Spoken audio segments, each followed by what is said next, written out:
क्रांति में जो भाग थे, यानी कि जो लोगों को जो बांटा हुआ था वो 3 प्रकारों से उनको बांटा हुआ था, है ना। फ्रांस के जो नागरिक थे उनको, तो उसमें से कुछ लोग जो ब्राह्मण थे और दूसरे जो राजा के परिवार के थे और तीसरे जो कि अमीर लोग थे।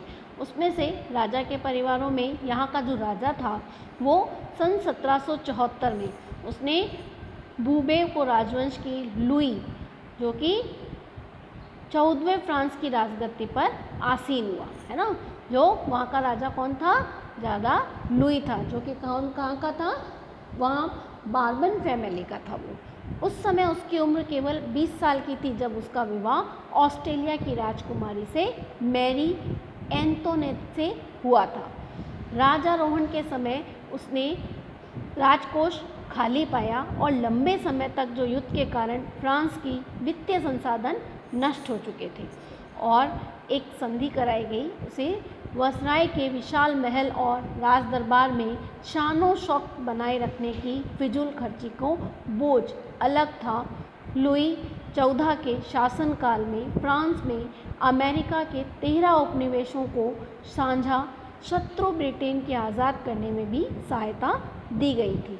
इस युद्ध के चलते फ्रांस के 10 अरब लीवे भी अधिक कर्ज हुए। लीवे जो कि वहाँ की एक तरह से करेंसी थी, जुड़ गया, जबकि उस समय पर पहले से 2 अरब लीवे के बोझ चढ़ा हुआ था, है ना। कुछ जो करेंसी का बोझ पहले से ही था, लेकिन और जो बोझ है वह भी चढ़ चुका था।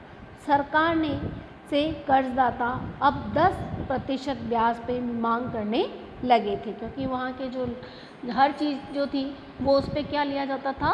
कर लिया जाता था। तो जो लोग जो नीचे घराने के थे, जो पादरी आदि थे, जो क्योंकि कुछ जो लोग ब्राह्मण आदि थे, तो उनको कर देना भी पड़ता था।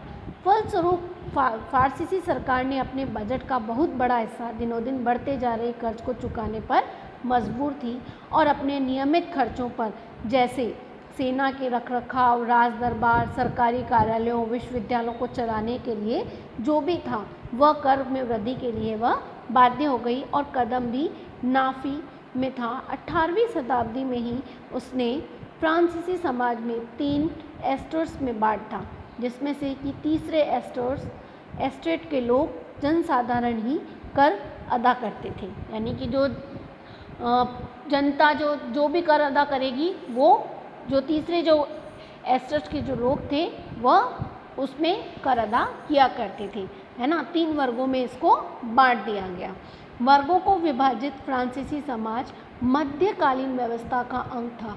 प्राचीन राजतंत्र पद का प्रयोग सामान्यतः सन 1789 से पहले के फ्रांसीसी समाज के संस्थानों के लिए भी होता है। ये जो वर्ग व्यवस्था है वो बताई गई है। प्रथम जो कि पादरी वर्ग था, द्वितीय जो कि कुलीन वर्ग था और तृतीय जो कि व्यापारी, जो अमीर लोग थे, उसमें भी वकील, कर्मचारी, जो भी सरकारी लोग थे वो, किसान और कारीगर, छोटे भी किसान भी इसी सब तृतीय वर्ग में ही शामिल कर दिए गए थे। लेकिन पूरी आबादी में लगभग 90% किसान थे, ठीक है ना। पूरी जितनी भी लोग वहाँ पर निवास करते थे तो उसमें से 90% जो लोग थे वो वहाँ के किसान थे। लेकिन ज़मीन के मालिक किसानों की संख्या बहुत कम थी, जो कि ज़मीन के मालिक हुआ करते थे, क्योंकि अत्यधिक जो किसान लोग हैं वो क्या किया करते थे? वहाँ पे मजदूरी किया करते थे। लगभग 60% ज़मीन पर कुलीनों, चर्च और तीसरे जो भाग थे वो अमीरों का अधिकार था, ठीक है। जो तीसरा भाग था वो किसका अधिकार था? अमीरों का। प्रथम 2 जो हैं वो कुलीन वर्ग और पादरी वर्ग के लोगों को कुछ विशेषाधिकार भी प्राप्त थे। इनमें से महत्वपूर्ण विशेषाधिकार राज्य को दिए जाने वाले करों से छूट थे, क्योंकि उन लोगों को क्या करना था? कर देना था, है ना। तो वह कर जो है वो नहीं दे पा रहे थे, तो लोगों ने उन लोगों ने जनता से ही कर वसूलने की सोची और वह करों से वह उनको छूट दी गई। कुछ जो कुलीन वर्ग थे उसमें विशेषाधिकार हासिल थे। वह किसानों के सामंतियों पर भी वसूला करता था। किसान अपने स्वामी को सेवा स्वामी, घर पे खेतों को काम करना और सैन्य सेवा देना व सड़कों के निर्माण में सहयोग देना आदि भी बाध्य किया करते थे, यानी कि एक तरह से बंधुआ मजदूरी करवाया करते थे। चर्च भी किसानों से करों का एक हिस्सा, टाइप है ना, वहाँ का जो धार्मिक कर था उसको कहते थे, एक तरह की एक करेंसी थी, वह रूप में वसूलता था। ऊपर से तीसरे पर एस्टेट के तमाम लोगों को सरकार को तो चुकाना ही